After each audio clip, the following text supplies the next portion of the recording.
വളരെ വൈകാരികമായ ഒരു വിഷയമാണ് ഞങ്ങൾ ഈ വീഡിയോയിൽ കൈകാര്യം ചെയ്യുന്നത്. ആമുഖമായിട്ട് ഇങ്ങനെ പറയേണ്ടി വരുന്നത്, കേരളത്തിലെ മലയാളികളുടെ പൊതുസമൂഹം പലപ്പോഴും ചർച്ച ചെയ്തുകൊണ്ടിരിക്കുന്ന ഒരു വിഷയം, അതിൽ ചില പുതിയ ട്വിസ്റ്റുകൾ വന്ന നിലയ്ക്ക് അതിനെപ്പറ്റി എന്തെങ്കിലും പറയാതിരിക്കാനും നമുക്ക് വയ്യ. അതുകൊണ്ട് വളരെ സൂക്ഷിച്ച് ചില നിരീക്ഷണങ്ങൾ ഞങ്ങൾ പറയുകയാണ്. നമ്മുടെ പ്രേക്ഷകർ അത് ശ്രദ്ധയോടെ കേൾക്കും എന്ന് വിചാരിക്കും. കാര്യം വേറൊന്നുമല്ല, വയലിനിസ്റ്റും സംഗീതജ്ഞനുമായിരുന്ന ബാലഭാസ്കറിൻ്റെ അകാല വിയോഗവും 6 വർഷം മുമ്പ്. ആ വിയോഗത്തെക്കുറിച്ച് പിന്നീടുണ്ടായ വിവാദങ്ങളും, അത് കൊലപാതകമാണോ അപകട മരണമാണോ എന്നൊക്കെയുള്ള ചർച്ചകളും തർക്കങ്ങളും, കേസന്വേഷണവും, ലോക്കൽ പോലീസും പിന്നെ ക്രൈംബ്രാഞ്ച് അവസാനം CBIയും അന്വേഷിച്ചിട്ട് അതിൻ്റെ അന്തിമ റിപ്പോർട്ട് കോടതിയിൽ കൊടുത്തിരിക്കുന്നു. ബാക്കി കോടതി പറയേണ്ടതാണ്. ഇതെല്ലാം ഈ സാഹചര്യത്തിൽ എത്തി നിൽക്കുമ്പോൾ പലവിധ ചർച്ചകൾ നടന്നിരുന്നു. ബാലഭാസ്കറിൻ്റെ കുടുംബം കേസ് കൊടുത്തതും കേസിൽ കക്ഷി ചേർന്നതും, അതേപോലെ ബാലഭാസ്കറിൻ്റെ ജീവിച്ചിരിക്കുന്ന ഭാര്യ ലക്ഷ്മി യുടെ മൗനവും, ഇത്രയും കാലത്തെ മൗനവും, ചികിത്സകൾ, അവർക്ക് ഗുരുതരമായ പരിക്കേറ്റിരുന്നു കാർ അപകടത്തിൽ. മകൾ മരിച്ചു, ബാലഭാസ്കറും മരിച്ചു. അങ്ങനെ അതിദാരുണമായ ഒരു ചിത്രം നമ്മുടെ മുന്നിലുണ്ട്. എന്നാൽ വിവാദങ്ങൾ കെട്ടടങ്ങാത്ത ഒരു മരണമായി ബാലഭാസ്കറിന്റെ വിയോഗം ഇപ്പോഴും നിലനിൽക്കുന്നു എന്നതും ഒരു യാഥാർത്ഥ്യമാണ്. ശരിക്കും എന്താണ് സംഭവിച്ചത് എന്ന് കൃത്യമായ ഒരു നിഗമനത്തിൽ എത്താൻ അന്വേഷണ ഏജൻസി കോടതിയിൽ സമർപ്പിച്ച രേഖകൾ സഹായിക്കട്ടെ എന്ന് മാത്രമേ നമുക്ക് പറയാനുള്ളൂ.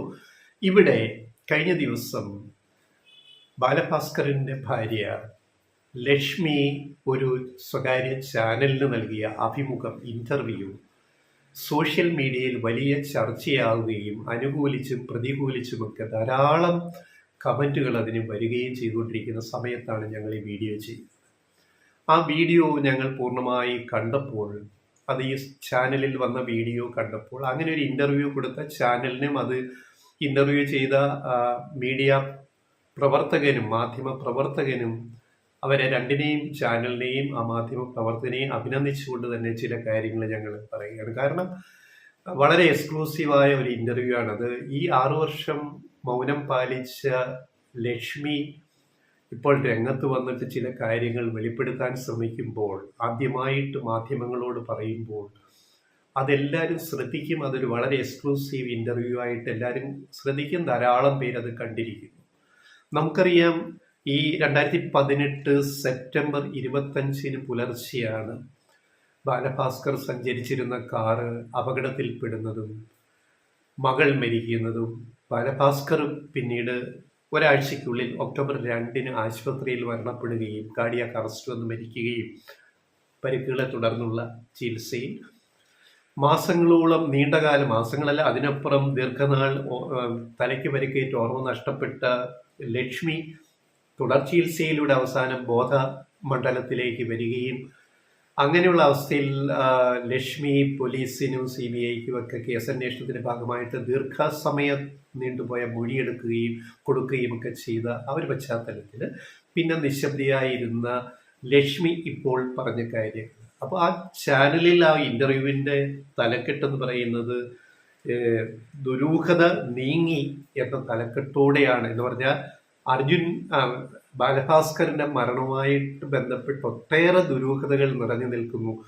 അത് മാറി നീങ്ങി ലക്ഷ്മിയുടെ വെളിപ്പെടുത്തലോടെ എന്ന തലക്കെട്ടോടുകൂടി തുടങ്ങിയ ആ ഇന്റർവ്യൂ, 1 മണിക്കൂറിലധികം ദൈർഘ്യമുള്ള ആ ഇന്റർവ്യൂ കണ്ടു കഴിയുമ്പോൾ നമുക്ക് തോന്നുക, പലർക്കും തോന്നിയ കാര്യം ഞങ്ങളും പങ്കുവയ്ക്കുകയാണ്. തോന്നിയത് ദുരൂഹത കൂടി എന്നതാണ്, ദുരൂഹത വർദ്ധിച്ചു എന്നതാണ്, ദുരൂഹത നീങ്ങുന്നില്ല.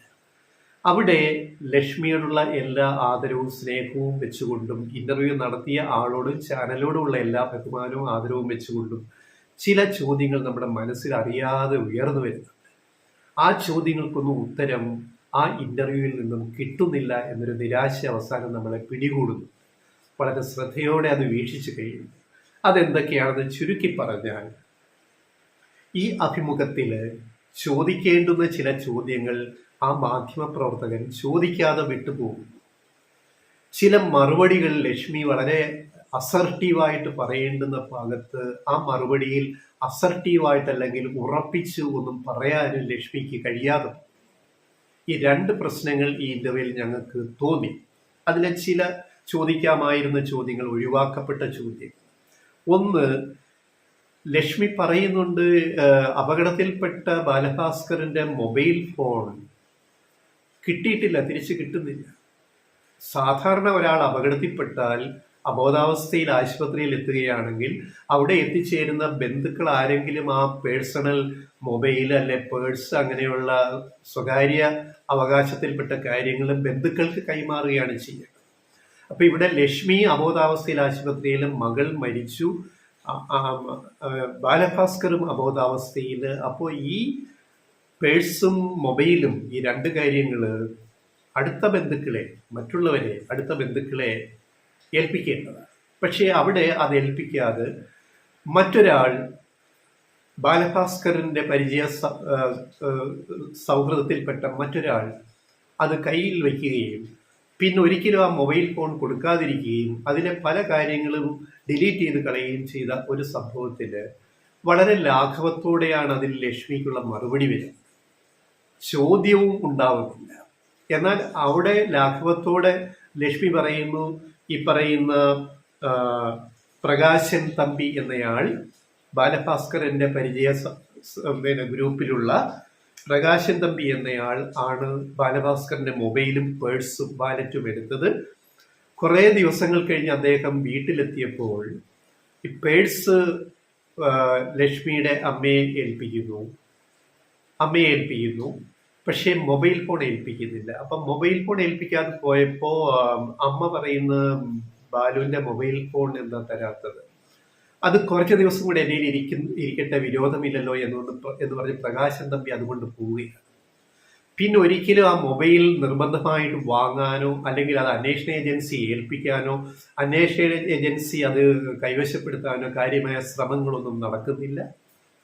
ഇങ്ങനെ പോയിട്ട് കുറെ ദിവസം കഴിയുമ്പോൾ പ്രകാശൻ തമ്പി സ്വർണ്ണക്കടത്ത് കേസിൽ അറസ്റ്റിലാവുമ്പോൾ അവിടെ ഈ പറയുന്ന DRI റെയ്ഡ് നടത്തുമ്പോൾ 3 മൊബൈൽ ഫോൺ കണ്ടെടുക്കുന്നു. അതിലൊന്ന് പിന്നെ ബാലഭാസ്കറിന്റെ പേഴ്സണൽ മൊബൈൽ ഫോണാണ്. അതിലെ പലതും നശിപ്പിക്കപ്പെട്ടിരിക്കുന്നു, അതിലെ പല രേഖകളും ദൃശ്യങ്ങളും ഡിലീറ്റ് ചെയ്യപ്പെട്ടിരിക്കുന്നു. ഇതേപ്പറ്റിയൊന്നും ഗൗരവമായ അന്വേഷണങ്ങളും ഉണ്ടായോ ഇല്ലയോ എന്നുള്ളത് ഒരു തർക്ക വിഷയമാണ്.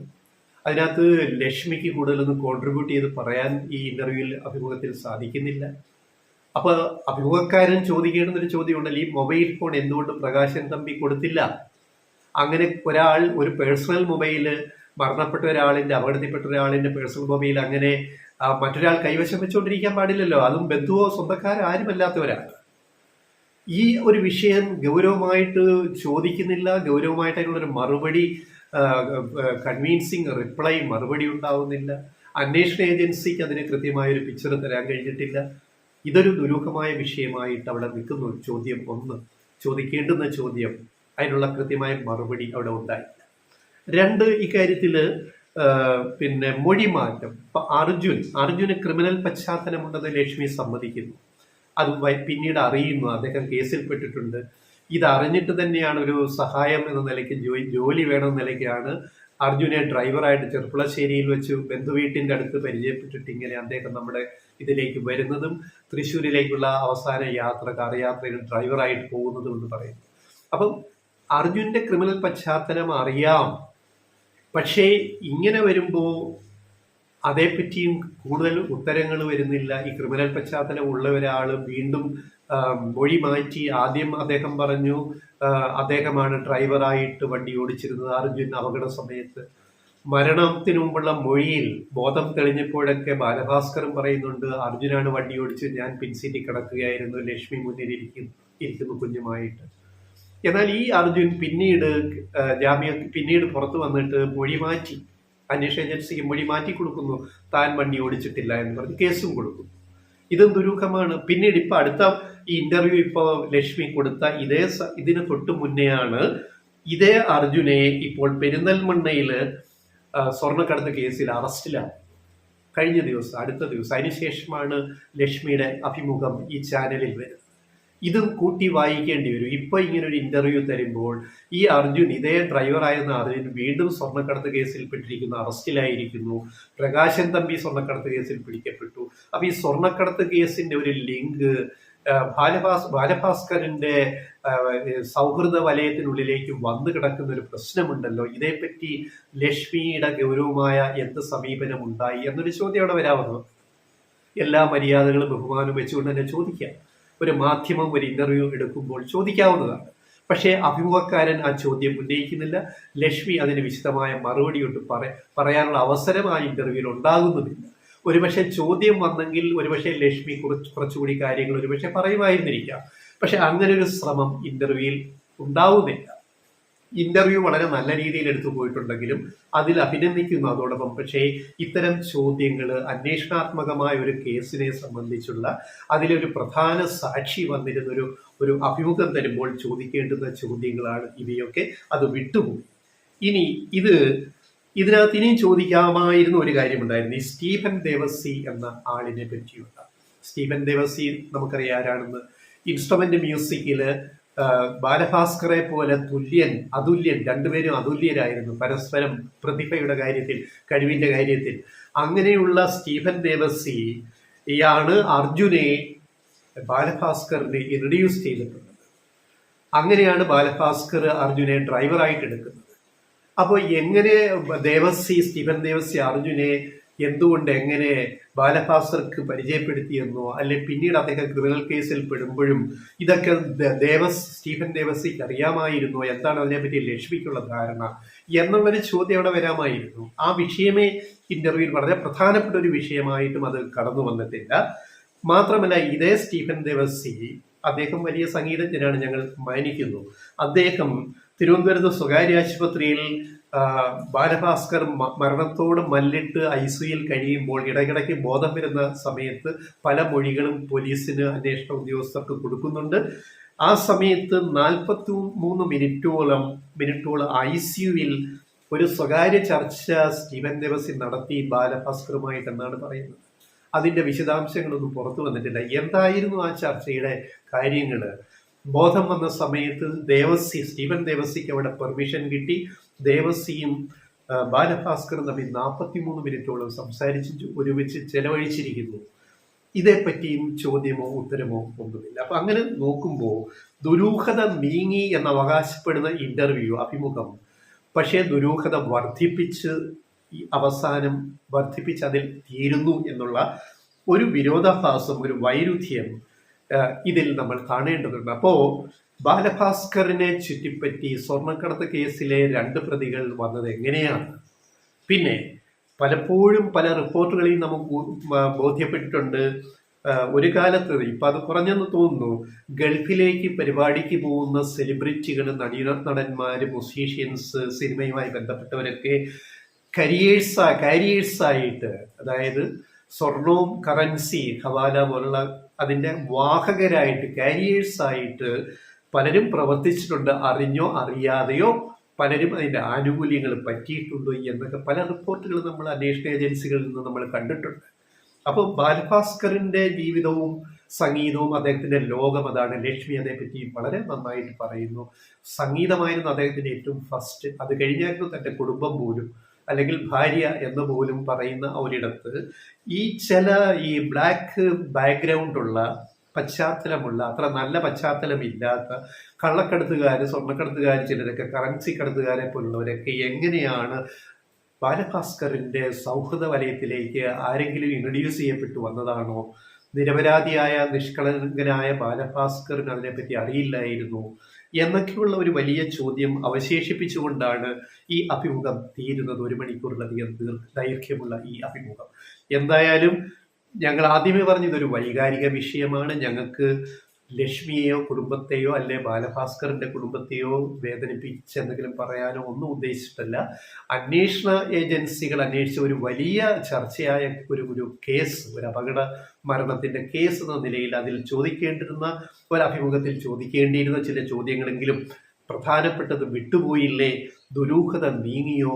ദുരൂഹത വീണ്ടും അവശേഷിക്കുന്നു എന്ന അവസ്ഥയിലേക്ക് പോയില്ലേ എന്നുള്ളൊരു കാര്യം സൂചിപ്പിക്കാനാണ് ഞങ്ങൾ ഈ വീഡിയോ ഇത്രയും വീഡിയോയിൽ പറയാൻ ശ്രമിച്ചത് ഈ കാര്യം.